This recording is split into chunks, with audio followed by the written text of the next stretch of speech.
pastor Luiz. Ele esteve ministrando ontem, tivemos um culto regional de unção ontem muito especial. Deus manifestou sua graça aqui. E o pastor Luiz, acredito que muitos de vocês o conhecem, e é um amigo pessoal, e vai estar ministrando para nós hoje de manhã. Ministrou ontem, vai hoje de manhã e hoje à noite também. E é uma alegria muito grande tê-lo aqui, um amigo de muitos anos de caminhada no ministério. Que Deus abençoe muito a tua vida. Depois a gente vai orar pela vida dele. Essa igreja vai orar abençoando a nova fase da vida dele. Mas vamos receber o servo de Deus aplaudindo ao Senhor Jesus pela vida dele. Obrigado. Aleluia. Glória a Deus, glória a Deus. Povo de Deus, bom dia. Paz seja convosco. Os mais que vencedores digam aleluia. Os vitoriosos digam glória a Deus. Os bonitos digam louvado seja o Senhor. E só os feios fiquem quietinho. Só o pastor ali que reconheceu, ficou em silêncio absoluto. Aleluia. Louvado seja Deus. Irmãos, que bom poder estar com vocês hoje de manhã. Ontem à noite foi uma bênção. Nosso encontro de liderança aqui. Falamos sobre liderança em alta performance, e foi uma noite muito agradável com pastores e líderes de toda a região. Hoje de manhã tenho certeza que Deus nos agraciará também com coisas novas aqui. Amém? Vamos abrir as nossas Bíblias. Evangelho de nosso Senhor Jesus, segundo escreveu São Marcos, capítulo de número 15, um verso apenas, o de número 21. Certo homem de Cirene, chamado Simão, pai de Alexandre e de Rufo, passava por ali chegando do campo.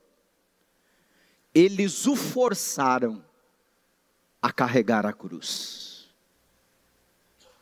Pai querido, nessa manhã nós queremos abrir o nosso coração e dar liberdade ao Teu Espírito, meu Deus, para falar conosco. Meu Pai, nós não queremos massagear o nosso ego nessa manhã. Queremos, meu Deus, uma palavra confortante. Nós queremos a Tua verdade para a nossa vida, confrontante. Que mude, meu Deus, a nossa maneira de pensar, de agir. Que aquela boa obra que o Senhor iniciou na nossa vida, possa, meu Deus, ser aperfeiçoada nessa manhã. Que o Senhor possa tratar dos pontos tênues da vida de cada pessoa aqui, das sombras das nossas almas. Que o Senhor possa nos envolver com o Teu Espírito. Que o Senhor possa nos transformar nessa manhã, Pai. Fala com cada um aqui, meu Deus. O que cada um precisa ouvir. Chama esse povo hoje ao compromisso com o Teu reino. Em nome de Jesus Cristo. Amém? Pode sentar.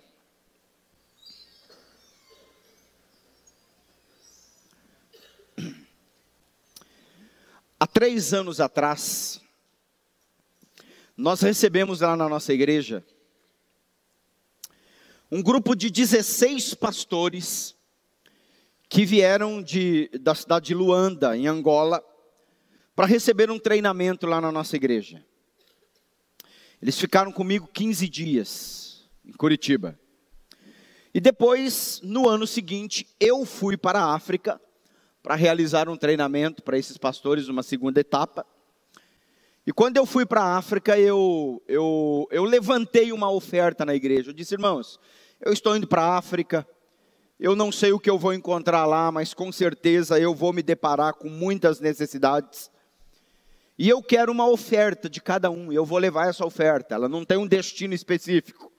Quando eu chegar lá, eu vou ver a necessidade e eu vou destinar essa oferta de acordo com as necessidades que eu encontrar pela frente. E uma pessoa me procurou e me perguntou e me disse assim, pastor, por que nós temos que ofertar com a África? Se nós temos tantas necessidades aqui.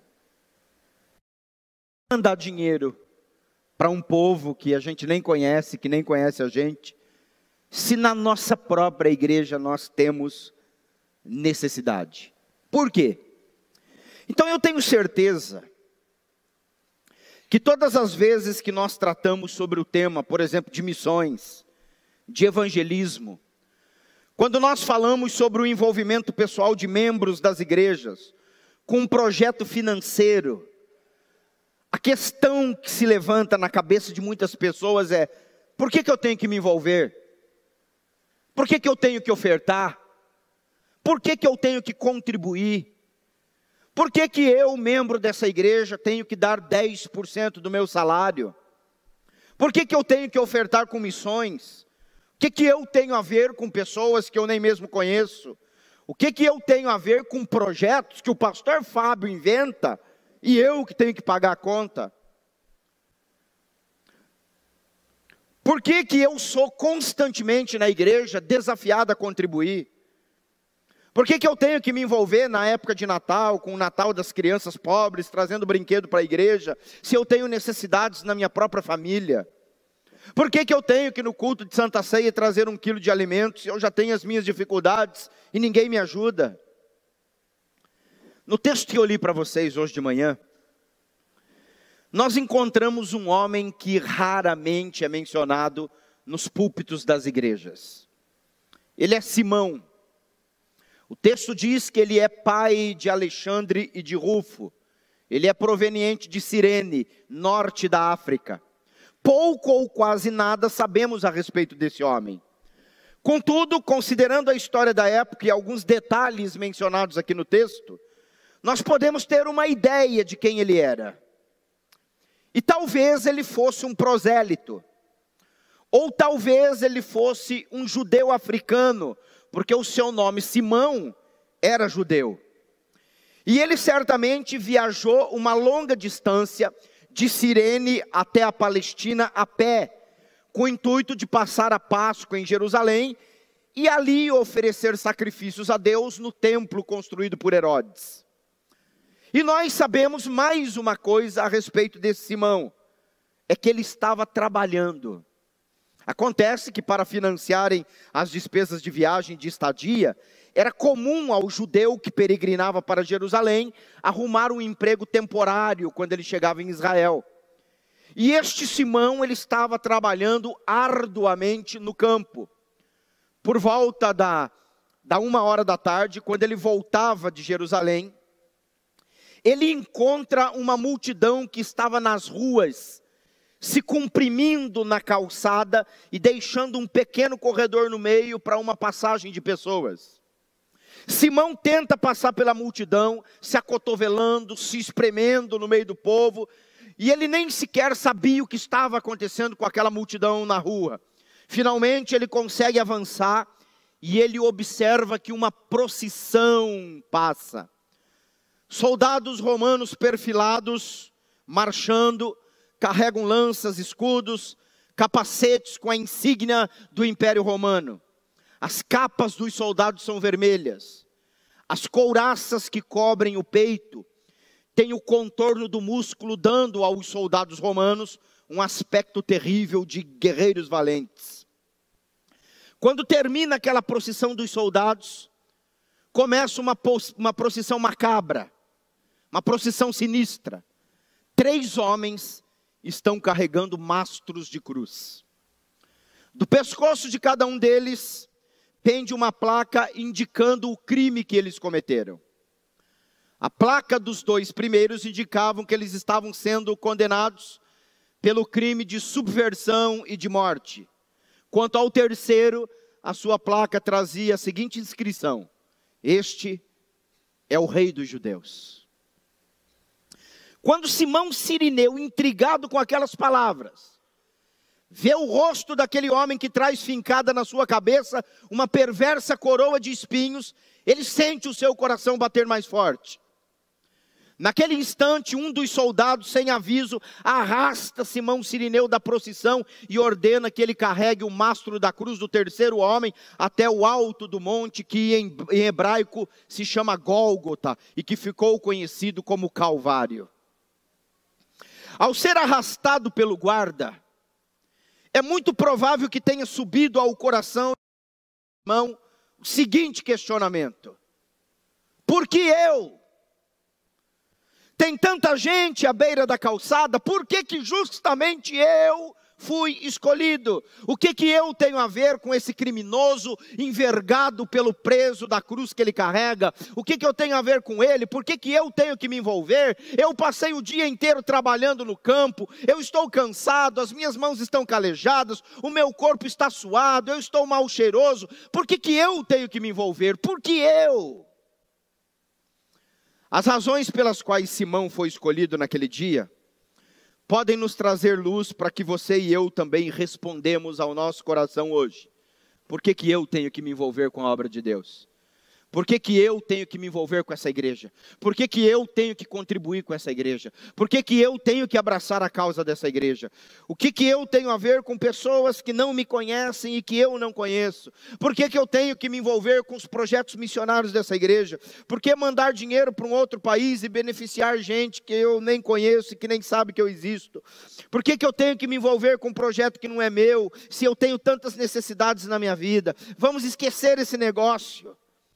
A vida de Simão Cirineu nos lembra algumas razões pelas quais nós devemos nos envolver com paixão com essa igreja, com o reino de Deus. E a primeira coisa que eu quero dizer para vocês, em primeiro lugar, na vida podem acontecer coincidências e acasos, mas quando se trata de chamado e de vocação, não existe acaso, existe propósito. Na obra de Deus, não existem acidentes. Simão não foi chamado por acaso. Ele foi escolhido ali à beira da calçada, porque havia um propósito e um desígnio de Deus na vida dele. Simão não ia simplesmente ajudar um homem a carregar a sua cruz. Ele estava fazendo parte de uma engrenagem, ele estava fazendo parte de um projeto maravilhoso, cuja dimensão ele nem sequer conseguia mensurar, ele nem sequer conseguia imaginar. Simão estava se tornando ali naquele momento uma peça importante da obra da salvação da humanidade. Meus irmãos, ouçam o que eu vou lhes dizer hoje de manhã. Nós não nos envolvemos com a obra de Deus por acaso. Você não está aqui nessa igreja por acaso. Você não foi alcançado pelo Evangelho de Cristo por acaso. Você não está sentado nessa manhã aqui por acaso.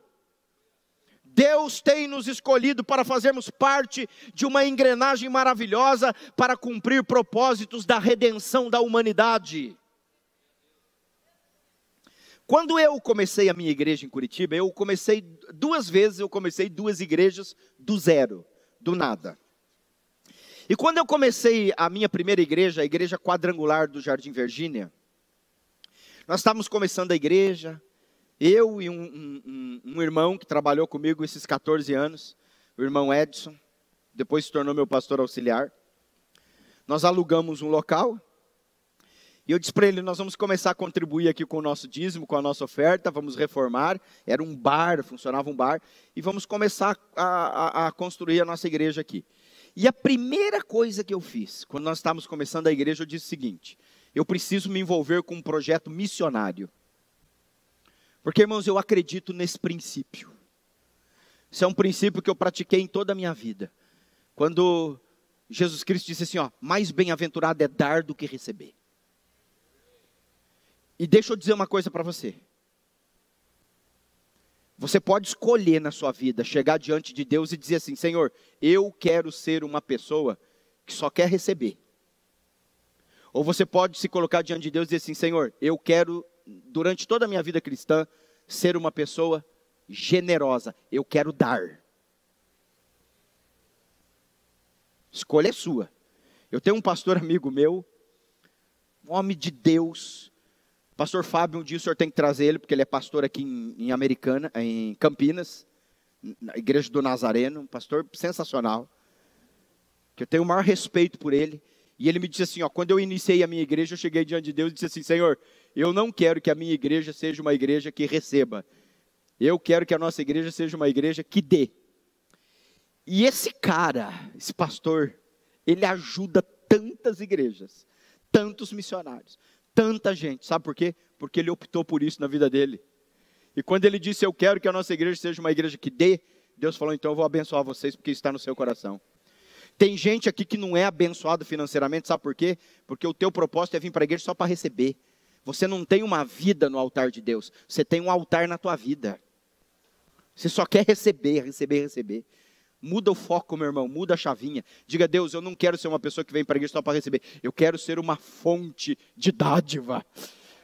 Porque para dar é Deus que vai fazer o recurso chegar na sua mão. E eu cheguei diante de Deus e eu disse: Senhor, eu vou assumir um projeto missionário. A gente nem tinha arrecadação. Nós nem tínhamos membros na igreja. E eu tinha um pastor amigo, que ele era o pastor Marcos Kossar, ele era pastor de uma bela igreja em Curitiba, e respondendo ao chamado de Deus, ele estava largando aquela igreja e estava indo para a Itália, iniciar um trabalho. Tem gente que fala assim: poxa, fazer missões na Europa é fácil, eu quero ir para a África. Você está redondamente enganado. Não existe nada mais frustrante para um pastor do que fazer obra na Europa. É muito mais fácil você ganhar povo e ganhar almas para Cristo na África, na Índia, no meio dos miseráveis, do que na Europa. Ninguém quer saber de igreja. Igrejas vazias, igrejas falidas. Ninguém quer saber de Deus. E o pastor Marcos tinha uma vida confortável em Curitiba, deixou e foi iniciar um trabalho na Itália. E eu assumi um compromisso com ele. Eu falei: Marcos, durante o tempo que você estiver na Itália, a gente vai mandar um salário mínimo para você todos os meses. Salário mínimo, fiz esse propósito. Todos os meses, durante 5 anos, mandei para ele um salário mínimo. Depois, ele saiu daquela cidade que ele estava, que era a cidade de Mestre, que ficava ao lado de Venezia, e ele foi para uma outra localidade da Itália, mas deixou uma igreja implantada lá. Olha que coisa interessante. Eu tinha um pastor que trabalhava comigo em Curitiba, pastor Raul. O pastor Raul saiu de Curitiba, veio aqui para Franca, que era a terra natal dele. Depois ele, por um problema de tratamento da criança, eu recebi ele em Curitiba de novo, ele voltou a trabalhar comigo. E de lá ele foi para a Itália. E eu já tinha esquecido esse projeto da Itália. Ele foi para a Itália e ele disse assim: olha, eu estou aqui na Itália, virou cidadão italiano. Ele disse: olha, a primeira pessoa que eu quero receber na Itália é você. Antes de eu receber qualquer parente meu, eu quero que você venha para cá. E eu fui para a Itália. Eu fui para a Itália, e quando eu cheguei na Itália, eu fui na igreja que ele estava congregando. Fiz um seminário na igreja. Preguei na igreja. Quando eu estava no último dia, me caiu a ficha. Aquela igreja que eu estava era a igreja que eu investi 5 anos, mandando salário mínimo. E eu comecei a ouvir a história das pessoas. Pessoas que conheceram Jesus Cristo naquela igreja, inclusive italianos, e que foram batizadas. Eu fiquei maravilhado. O que eu estou querendo dizer, irmãos, é que assim como Simão Cirineu não foi chamado por acidente, assim também o pastor Marcos não foi enviado para a Itália por acaso.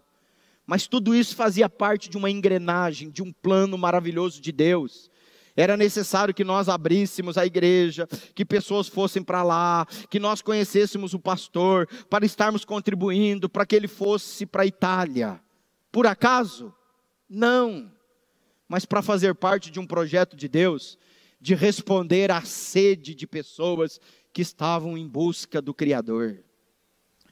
A nossa vida é repleta de acasos e de coincidências. Mas quando nós temos o desafio de discernir em cada uma dessas situações a atuação de Deus. E nós temos que encarar essas atuações de Deus como oportunidades para sermos abençoados. Certa manhã, depois de uma noite inteira de tentativa frustrada de pesca, Jesus disse para Pedro e para os seus companheiros: lancem a rede novamente. Sob a palavra de Jesus, eles lançaram a rede e a rede veio cheia de peixes. Naquele momento, Pedro se prostrou aos pés de Jesus, reconhecendo que aquilo não era simplesmente uma obra do acaso, mas era obra de Deus. Ao ouvir de Jesus que ele seria pescador de homens, ele entendeu que aquilo também não era por acaso, mas era desígnio. É por isso que todo o acaso na vida de Pedro, a partir daquele dia, ele via como um sinal de Deus. Um dia o galo cantou e na hora ele soube: é Deus.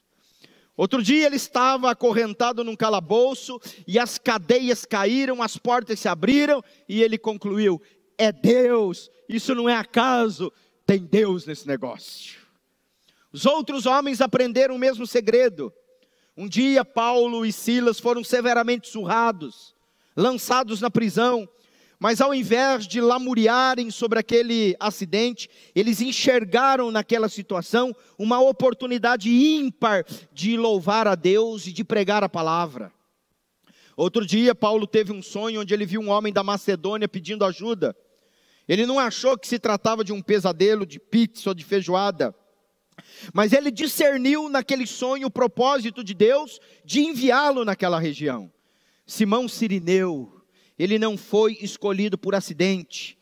A sua vocação não está à mercê do acaso, mas é dirigida pelo propósito eterno de um Deus que é sábio, de um Deus que é amoroso. Segundo lugar, o chamado para carregar a cruz é hora extra. Vamos repetir isso? Diga assim comigo. O chamado para carregar a cruz é hora extra. Veja, entenda e perceba que Simão Cirineu tinha trabalhado desde a madrugada até cerca de 1h da tarde para suprir as suas necessidades. Mas o chamado para carregar a cruz veio depois. Meu irmão, 90% da força cristã hoje está sendo gasta só para pagar contas.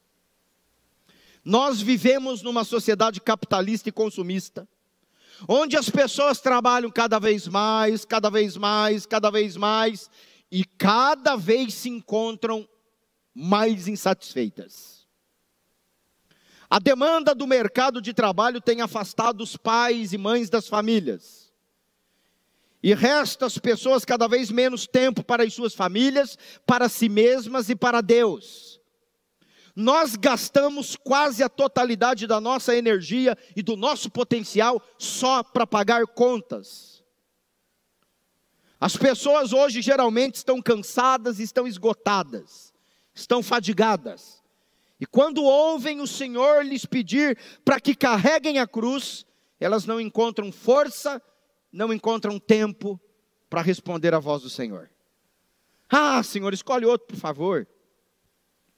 Estou muito ocupado. E muitas vezes a voz de Deus falando com você é a voz do pastor te convidando para se envolver com o ministério da igreja. Muitas vezes a voz de Deus falando com você é a voz do diretor de diácono convidando você para se envolver com o diaconato. Muitas vezes a voz de Deus falando com você é a voz do líder de louvor dizendo: você tem talento e nós precisamos do seu talento aqui para o aperfeiçoamento do corpo da obra de Deus. Mas você não ouve a voz de Deus. E quando ouve, você está muito ocupado, você está muito cansado, você está muito estressado, você não tem tempo para responder a voz de Deus. Escolhe outro, Senhor. Eu não tenho dinheiro porque eu sustento a minha vaidade, para sustentar a minha vaidade vai muito dinheiro.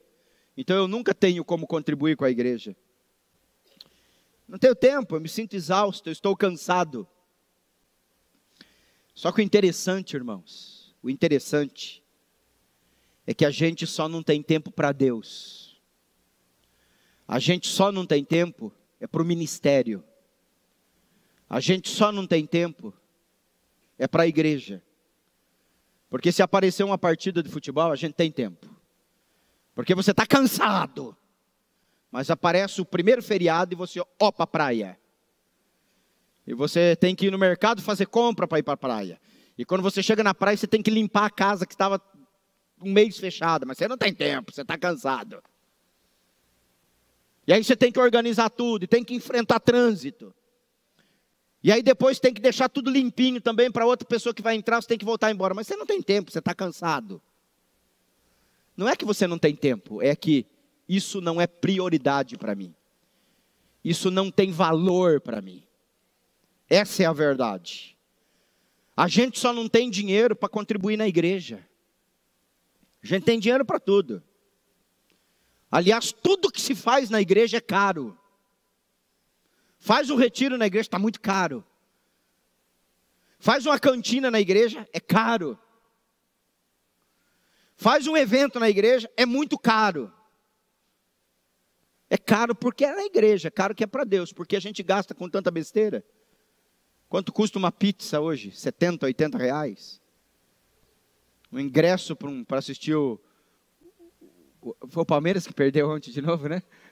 Oh, Deus. Que coisa, hein, rapaz? Os porquinhos sempre sendo assado. É um negócio esquisito. O cara tem grana para ir no estádio. Meu irmão, Simão Cirineu foi chamado para carregar a cruz, entenda, depois do expediente. Era como que se Deus estivesse dizendo assim: Simão, até o meio-dia você trabalhou para você, mas agora eu quero que você trabalhe para o meu filho. A cruz que você carregou até o meio-dia foi a sua, mas agora eu quero saber se você está disposto a carregar a cruz de uma outra pessoa. Meu irmão, olha aqui para mim, preste atenção no que eu vou lhes dizer. Enquanto nós estivermos vivendo somente para pagar contas, a nossa vida será comum, medíocre, e não foi isso que Deus chamou você, e não é isso que Deus quer da sua vida. Deus quer que você seja uma pessoa de ideais, Deus quer que você seja uma pessoa de sonhos, Deus quer que você seja uma pessoa de propósitos. Deus te trouxe para essa igreja, Deus te salvou para você ser um agente transformador da história. Uma pessoa que abrace a causa pela qual lutar, uma pessoa que tem uma verdade para defender. É claro que nós precisamos trabalhar para suprir as nossas necessidades, mas também nós necessitamos reservar tempo, reservar energia para fazer a nossa vida valer a pena. E é somente quando nós abraçamos a causa de Cristo que a vida começa realmente a valer a pena.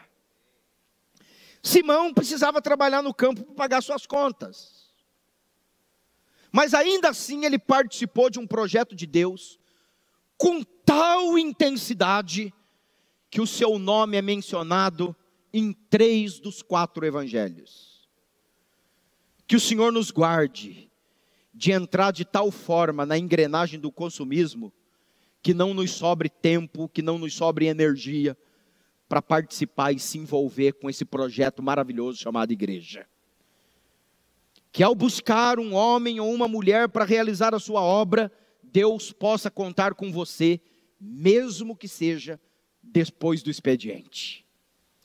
Terceiro lugar, nós não somos responsáveis apenas por nós mesmos, mas nós somos responsáveis também pela geração que nos sucederá. O texto das Escrituras diz que esse Simão, ele era pai de Alexandre e de Rufo. E há uma clara inferência que esses irmãos se tornaram pessoas importantes na história da igreja primitiva. A Bíblia Sagrada identifica Simão como pai de Alexandre e de Rufo. Muito provavelmente porque eles eram conhecidos no mundo cristão primitivo. Agora, imagine comigo essa cena aqui. Imagine comigo.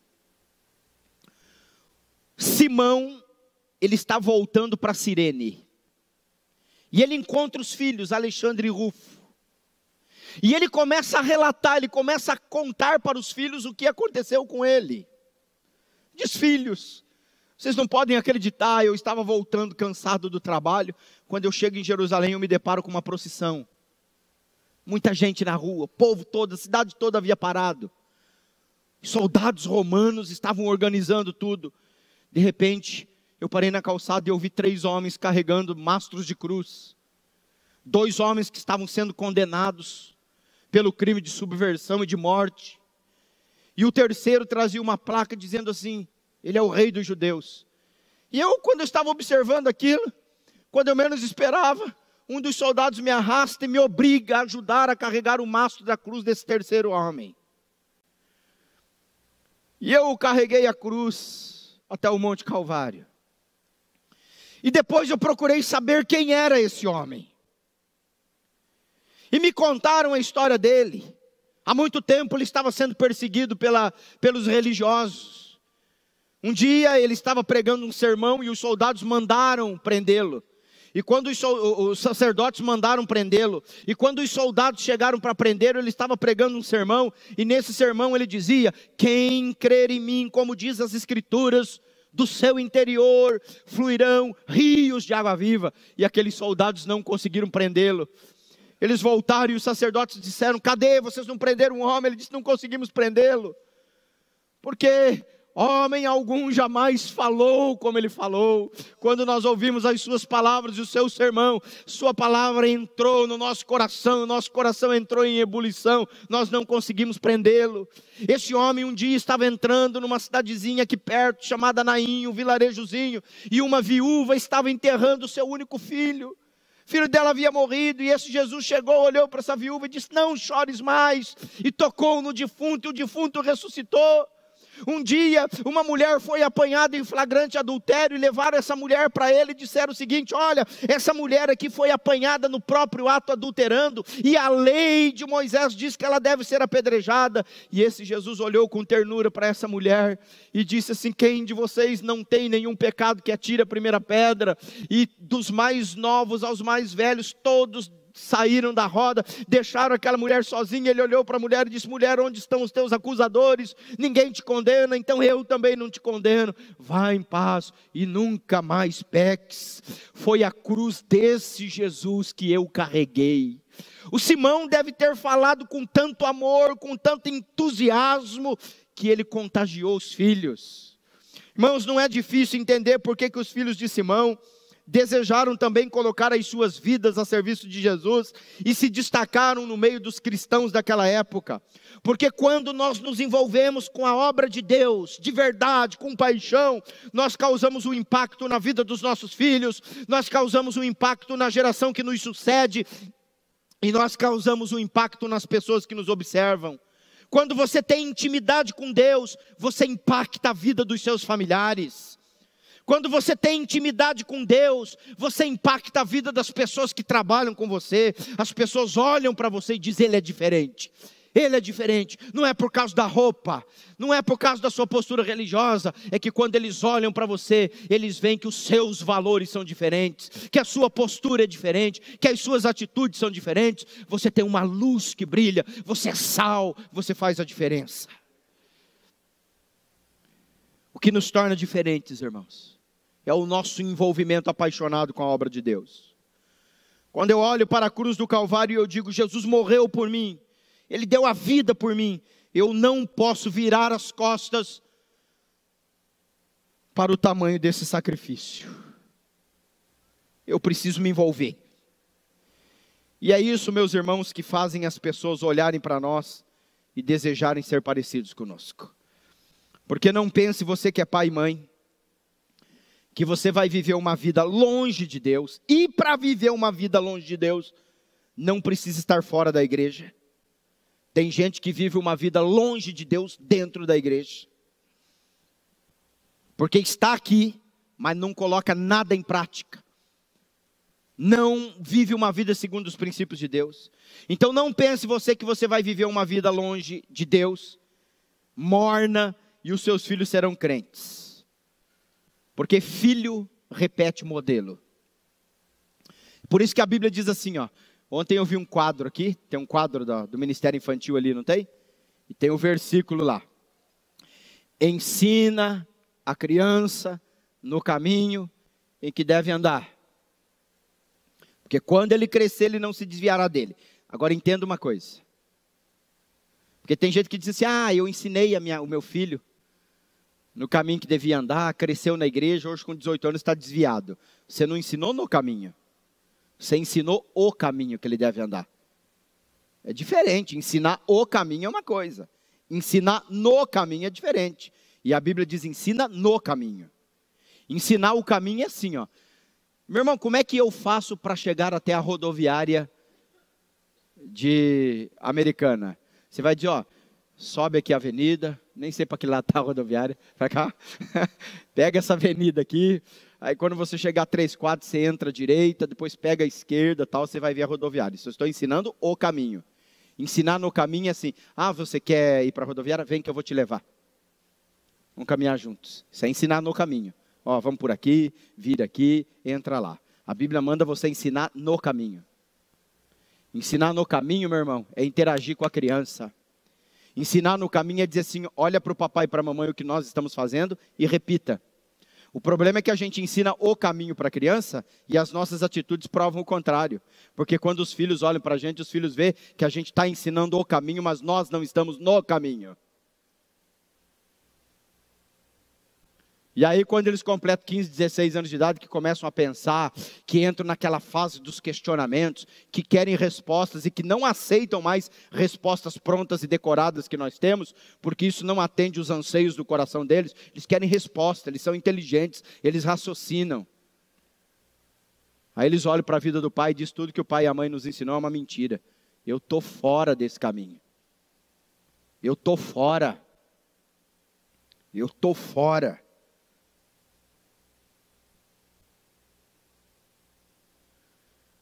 Irmãos, outro dia eu vi um desses evangelistas modernos pregar no rádio dizendo o seguinte. O cara diz isso aqui no rádio, ó.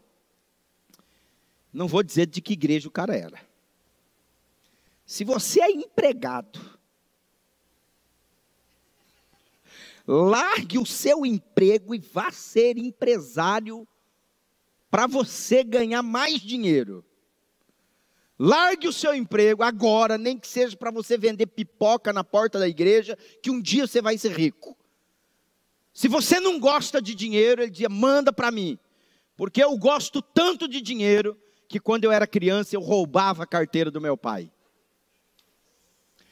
E aí eu digo assim, irmãos, eu prego constantemente na minha igreja que nós devemos ser amorosos, que nós não podemos ter amor pelas coisas materiais, e ainda assim eu luto com pessoas egoístas, vaidosas, cheias de si mesmas. Agora imagine uma igreja em que o pastor ensina as pessoas a amarem o dinheiro, e não ter vergonha de dizer que roubava a carteira do próprio pai. Que igreja vai se formar? Olha aqui para mim. Tem uma nova geração olhando para você. Rufo e Alexandre olhavam Simão.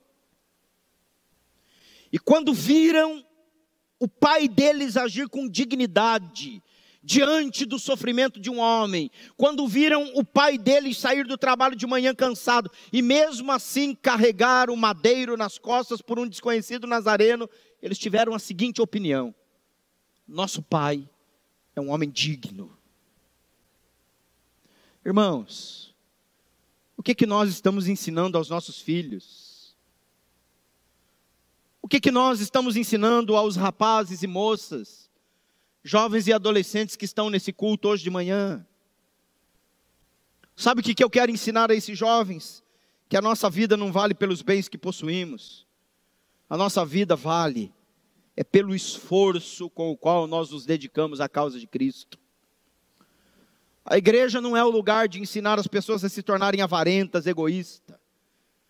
Igreja é lugar para a gente ensinar as pessoas a amar. Amar as crianças moçambicanas, amar os mendigos indianos, amar as prostitutas, os beberrões, os homossexuais, amar os índios do Brasil, amar as populações miseráveis das favelas do Rio de Janeiro, amar os adolescentes e jovens e homens que estão sendo consumidos pelo crack, pela droga. É para isso que nós existimos como igreja. Não para aprendermos a roubar a carteira uns dos outros, mas para amarmos aqueles que não conseguem carregar o peso que tem nas próprias costas. Foi isso que Alexandre e Rufo aprenderam de Simão. E a minha pergunta para você hoje de manhã é: o que você tem ensinado ao seu filho? Não com as suas palavras, mas com as suas atitudes. O que o seu filho vai aprender da sua postura, do seu comportamento como cristão? Sabe uma coisa que me deixa aviltado, uma coisa que me deixa preocupado hoje? É ver pai e mãe dentro de casa criticando a igreja na frente dos filhos, falando mal de pastor na frente dos filhos. Aí teu filho vai completar 18 anos, não vai mais querer saber de igreja, de evangelho, você vai dizer: mas o que foi que eu fiz? Porque assim, ó, filho vê, filho faz.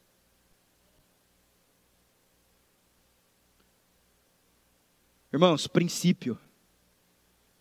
Lá na minha igreja eu ensinava o povo e dizia assim, meus irmãos, na hora da oferta, a Bíblia diz que nós não devemos nos comparecer diante de Deus de mãos vazias, a gente tem que ofertar. Eu dizia para eles assim, quando nós somos ofertar, vem a família toda, pega um dinheirinho, dá na mão do seu filho, do pequenininho, do maiorzinho, e venha você, porque nós queremos gerar isso no coração das crianças.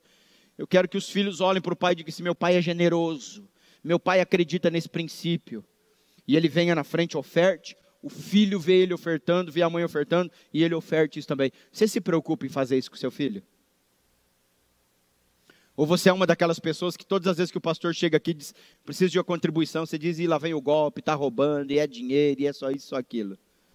Porque são duas perspectivas. Se eu chegar aqui para vocês hoje e dizer, irmãos, preciso do investimento de vocês. Vocês podem enxergar isso como uma possibilidade de você investir no projeto mais nobre que existe, que é o reino de Deus e ser abençoado, ou você pode achar que o pastor está querendo tomar o teu dinheiro e ficar à margem daquilo que Deus quer fazer na sua vida. Você é quem escolhe. Eu, graças a Deus, irmãos, graças a Deus, eu ensinei isso para minha filha. Eu agora estava lá em casa, que eu estou indo embora para os Estados Unidos. Nós vendemos tudo em casa e eu me desfazendo das coisas. De repente achei uma ovelhinha de barro. Acho que é barro aquele material. Porcelana, sei lá. Uma ovelhinha, que é um cofre. O que a Maria Eduarda fazia? Desde pequenininha eu ensinei isso para ela. Tem 16 anos. Cheio de moeda. Cheio de moeda. E eu quebrei e fui contar as moedas. Tinha R$53. É o projeto de vida dela que ela junta o ano todo. Ela junta aquilo o ano inteiro dentro. Todas as moedas que ela pega, ela vai jogando lá. No final do ano, ela consagra o projeto de vida dela. E, inclusive, eu peguei os R$53, estou me lembrando agora. Não entreguei na igreja, mas vou entregar hoje aqui, viu, pastor? Os R$53 da Maria Eduarda. Senão eu vou embora e acabo esquecendo disso. Quebrei o porquinho, contei e estava lá. Falei, sozinho ali com Deus, falei, louvado seja Deus pela minha filha. Ela tem esse princípio no coração. Hoje ela está lá nos Estados Unidos. Eu tenho tempo ainda, pastor? Eu vou contar essa história. Ela está lá nos Estados Unidos hoje e eu estou indo por causa do projeto de vida dela. Ouça. Maria Eduarda fez o projeto de vida dela e colocou assim, ó. Esse ano eu quero fazer um intercâmbio nos Estados Unidos. Tá? E aí ela começou na minha cabeça. Eu não sabia que ela tinha escrevido isso no projeto de vida. Falou, pai, eu quero fazer um intercâmbio esse ano. Aliás, no ano que vem, era final do ano que vem tem que fazer meu intercâmbio, porque está na idade, porque agora. Eu falei, filha, eu não tenho condições de pagar o intercâmbio para você. Esse negócio é muito caro. Ela falou, não, mas eu já pesquisei na internet, tem uma empresa aí que é barata e não sei o que tem. Vamos lá pelo menos ver, né? Eu falei, tá bom. Aí marcou o dia, lá fui eu. Aí cheguei lá, a Marília me atendeu.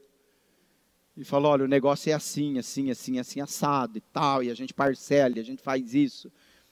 E eu, cara, eu não tenho condições. E a Maria Eduarda, irmãos, resumindo, quando eu vi, eu tinha fechado o negócio. Fechei o negócio para a Maria Eduarda aí. Aí escuta essa daqui. Só que é um intercâmbio aonde você não sabe para onde seu filho vai. Entendeu? Você não sabe para que cidade ele vai, você não escolhe a família, você não escolhe nada. É a família americana que vai lá, olha o perfil e escolhe a pessoa. Aí vamos lá para os Estados Unidos. Tem um cara lá que todo ano ele é convidado para receber o intercambista. Ele vai lá, olha o perfil, não gosta de ninguém. No outro ano, vamos escolher uma pessoa, vai lá, olha no perfil, não gosta de ninguém. Aí nesse dia, ele está lá no centro da cidade, e por uma jesuicidência, ele encontra a mulher do intercâmbio, a Gretchen.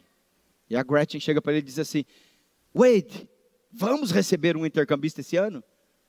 E aí ele falou, ele me contando, né? Eu fui lá por educação. E quando eu chego, o primeiro perfil que eu pego é da Maria Eduarda. E quando eu peguei, o meu coração acelerou. E eu olhei, Maria Eduarda, filha de pastor e tal. Eu quero essa menina. E ele voltou para casa, conversou com a família, falou, vamos receber. Chegaram num acordo, receberam. Um mês antes, a gente fica conhecendo quem é a família. E a gente estava naquela ansiedade e tal. De repente vem o perfil da família para mim. Quando eu abro meu e-mail que eu vejo o perfil da família. William Wade Austin. William Wade Austin. Pastor da primeira igreja batista. Pai de 3 meninas. A mãe professora na escola que a Maria Eduarda iria estudar. Coração do pai, ó. Acalma. Falei, louvado seja Deus. Muito bem. Fizemos o primeiro contato, marcamos a data de ida da Maria Eduarda. Quando a Maria Eduarda foi, dia 2 de agosto, foi embora a Maria Eduarda. Agosto, setembro, outubro. Outubro eu tinha não era bem uma agenda, eu fui para fazer um casamento nos Estados Unidos e pregar em algumas igrejas. Quando eu chego lá, o noivo briga com a noiva, não tem casamento. Aí o que eu ia fazer um casamento, eu acabei reconciliando os noivos. E fui pregar nas igrejas. E aí o Wade ficou sabendo que eu estava em Orlando, entrou em contato comigo. Disse, Luiz, você está aqui em Orlando? Eu falei, estou. Então venha nos visitar. Eu falei, pastor, o programa não permite, é proibido você ter qualquer contato físico com o intercambista. Eu falei, o programa não permite. Ele falou, existem algumas coisas que estão além do programa. Primeiro, o programa não previu que nós seríamos pastores. Segundo, o programa não previu que nós faríamos amizade em tão pouco tempo. E terceiro, na minha casa eu recebo quem eu quero. Você é meu convidado, eu quero que você venha. E aí eu fui. Fiquei 4 dias com ele. E aí, ali, conversando tal, ele olhou para mim e disse assim, Luiz, a Maria Eduarda, eles chamam ela de Maria lá, né? A Maria disse que você tem vontade de vir embora para cá, para os Estados Unidos. Eu falei, eu tenho, eu queria vir para Orlando. Ele falou, então por que você não vem para cá, para o Tennessee?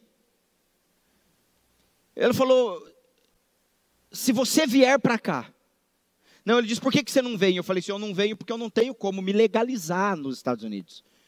Eu não quero ficar aqui como um imigrante legal. Porque assim, ó, você ir para os Estados Unidos hoje não é fácil não, meu irmão. Ou você investe $500 mil e compra o green card. Eu não tenho $500 mil. Alguém tem para me emprestar? Segundo, ou você casa com uma americana, não posso, já sou casado. E muito bem casado, diga-se de passagem. E também não quero. E não tem outra opção, entendeu? Até visto de trabalho hoje está muito complicado. E aí ele falou assim para mim, então venha embora para o Tennessee. Se você vier, eu te recebo como pastor na minha igreja e te legalizo aqui. Eu falei, opa, já que o senhor insiste. E ele disse assim, porque nós amamos tanto a Maria Eduarda, que só de pensar que em maio ela vai embora, eu já estou desesperado. Ela é a nossa filha, nós não queremos que ela vá embora mais. Aí presta atenção. No outro dia, eu fui na casa do pai dele. Fui na casa do pai dele, passamos o dia lá. À tarde estávamos tomando um café. E ele olhou para o pai e disse, pai, eu estou tentando convencer o Luiz a vir embora para cá. Porque nós não vamos conseguir mais viver longe da Maria Eduarda. Me ajude a convencê-lo. O homem olhou para mim e falou, vem cá. Me pegou pelo braço, vem aqui fora. Me levou lá fora. Disse, olhe todas essas terras aqui. Olhe todas. Olhei. São minhas. Escolha o pedaço de terra que você quer para você, eu estou te dando. Você vai colocar uma casa aqui e vai vir morar. Esse é o Deus que abençoa as pessoas que ousam acreditar e confiar nele. Conclusão, quarta-feira agora estou indo definitivamente para os Estados Unidos da América. Coincidência? Acaso? Não, meu irmão.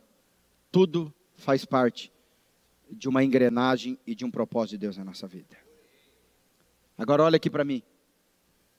Tudo começou porque uma menina aprendeu um princípio da semeadura.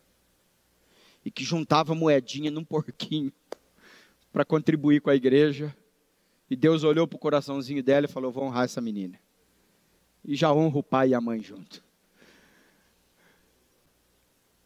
Meu, é essa dimensão de vida que Deus está te chamando para viver e para caminhar.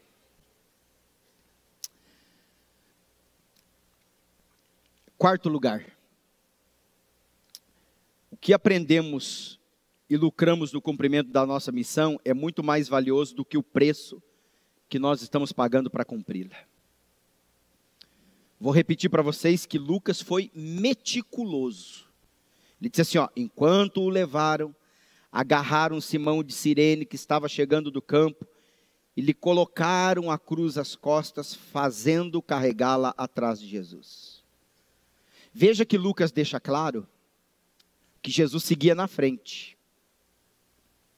Irmãos, o que Simão aprendeu naquela via dolorosa foi de um significado muito mais rico do que o preço que ele pagou para carregar a cruz. Quando ele chegou no alto do Monte Calvário, ele deve ter pensado assim, ó, valeu a pena. Vai valer a pena. Porque o que eu aprendi com esse homem, nunca ninguém vai poder apagar do meu coração. O que Simão aprendeu ao ver como Jesus reagiu quando cuspiram no seu rosto, ao observar o olhar dele, o olhar doce, quando o esbofetearam, ao ver a candura de Jesus durante todo o trajeto que percorreu nas ruas de Jerusalém, até chegar ao Gólgota, foi de um valor inestimável. Sabe por que você deve se envolver com a obra de Deus, meu irmão? Porque aquilo que você vai aprender, se dando pela causa de Cristo, é muito mais valioso do que o preço que você vai pagar. Muito mais valioso. Irmão, servir a Deus vale a pena. Porque andar 3 ou 4 passos olhando o que Jesus faz é muito mais glorioso do que caminhar quilômetros e quilômetros sem Ele. Eu prefiro andar no vale da sombra da morte junto com Jesus, como Simão andou, do que andar em verdes passos junto, tranquilas, sem ter Jesus como meu companheiro. E você que está hoje de manhã aqui nesse culto, você está disposto a se envolver? Você está disposto e você está pronto para carregar a sua cruz? Até que ponto você está disposto a se envolver? Meu irmão, o evangelho é sacrifício. Evangelho é renúncia. Não existe evangelho sem cruz. Não existe evangelho sem coroas de espinhos. E a pergunta que eu faço para você é: qual é o grau de envolvimento que você tem com Deus?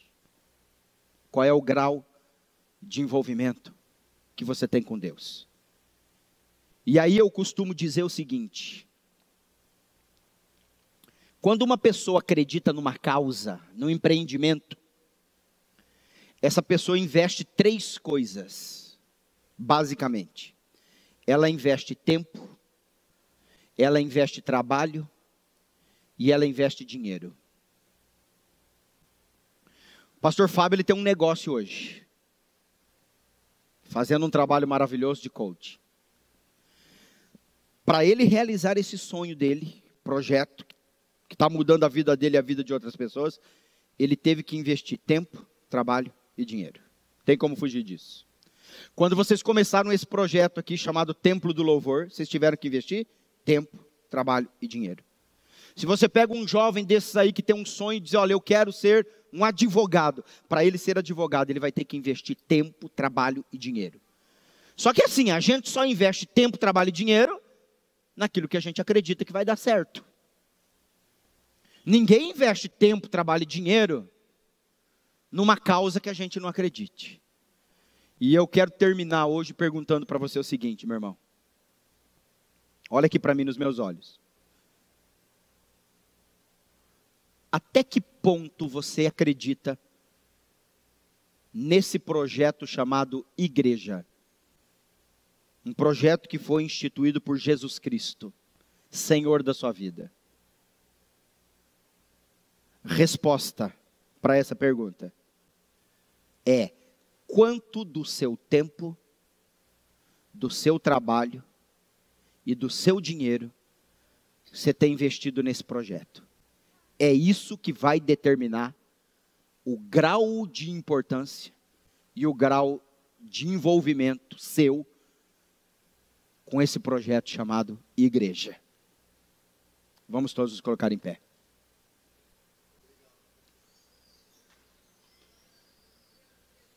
Enquanto o grupo de louvor chega aqui para a gente cantar e ministrar, eu quero que todo olho esteja fechado e toda a cabeça esteja curvada. Irmãos, eu não sou animador de plateia. Eu sou um pregador do Evangelho de Jesus Cristo. Eu não vim aqui hoje de manhã para te agradar, eu vim aqui hoje para mexer com você. Eu vim hoje aqui para fazer você perder a tua noite de sono. Eu vim hoje aqui para te desafiar.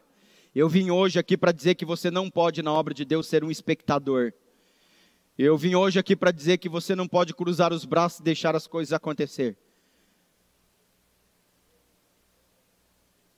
Jesus precisa de você, como ele precisou de Simão Cirineu.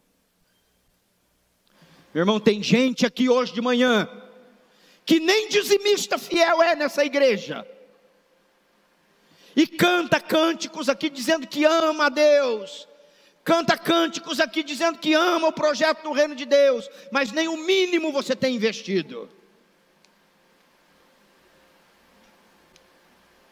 Nós temos que acabar com isso hoje, irmãos.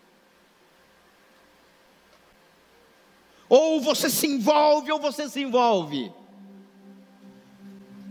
É igual casamento, irmão. Quando eu me caso com uma mulher, tudo que é meu é dela, tudo que é dela é meu. Vida com Deus é casamento, tudo que eu tenho é dele. Todo o meu tempo é dedicado a ele. Não dá mais, meu irmão, para ficar às margens. Não dá mais para ficar observando. Você tem que vir para dentro da comunidade. Esse é o apelo do Espírito Santo para você hoje de manhã. Não dá mais para viver na periferia da bênção de Deus. Tem que mergulhar. Deus está te chamando ao compromisso hoje. Irmãos, eu acompanhei durante esses anos todos que eu prego nessa igreja aqui, o crescimento dessa igreja. Meu irmão, que igreja que tem a estrutura que essa igreja tem?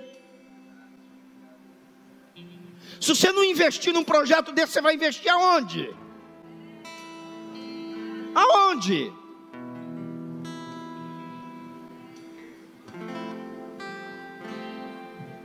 Quantos projetos Deus tem colocado no coração desse pastor aqui? E que precisa do teu investimento? E até quando você vai continuar dizendo não para Deus? Eu quero te convidar hoje, meu irmão, a dizer para Deus assim: Senhor, chega de meias verdades na minha vida, chega de justificativas até bíblicas para eu não fazer o que eu tenho que fazer. Hoje eu quero assumir um compromisso total com o Senhor aqui, porque eu entendi por que eu devo me envolver com o reino de Deus. Aquele que não contribuía vai começar a contribuir. Aquele que não dizimava vai começar a dizimar. Eu não abro mão de princípios de Deus. Estamos começando o ano, meu irmão. Não vamos viver mais um ano errado, não. Vamos começar a fazer as coisas certas, para que esse ano de 2019 seja um grande ano na nossa vida. Ano marcado pela bênção de Deus. Para a gente olhar e dizer: não, isso que está acontecendo não é coincidência. Isso está acontecendo porque um dia eu tomei uma atitude. Eu disse: acabou as meias verdades na minha vida, acabou ficar em cima do muro. Eu agora vou viver o evangelho pleno. Se está escrito, se é isso que eu tenho que fazer, eu vou fazer e vou experimentar o que Deus tem para mim. Então nós vamos cantar uma canção. E se alguém aqui corajosamente hoje precisa se colocar diante do altar de Deus e dizer: Deus, eu preciso desse envolvimento total e vou assumir esse compromisso com o Senhor, você pode sair do seu lugar, vir aqui à frente, ó, e diante de Deus, aqui no altar de Deus, você falar com o Pai, e depois eu quero orar com você. Vamos cantar uma canção.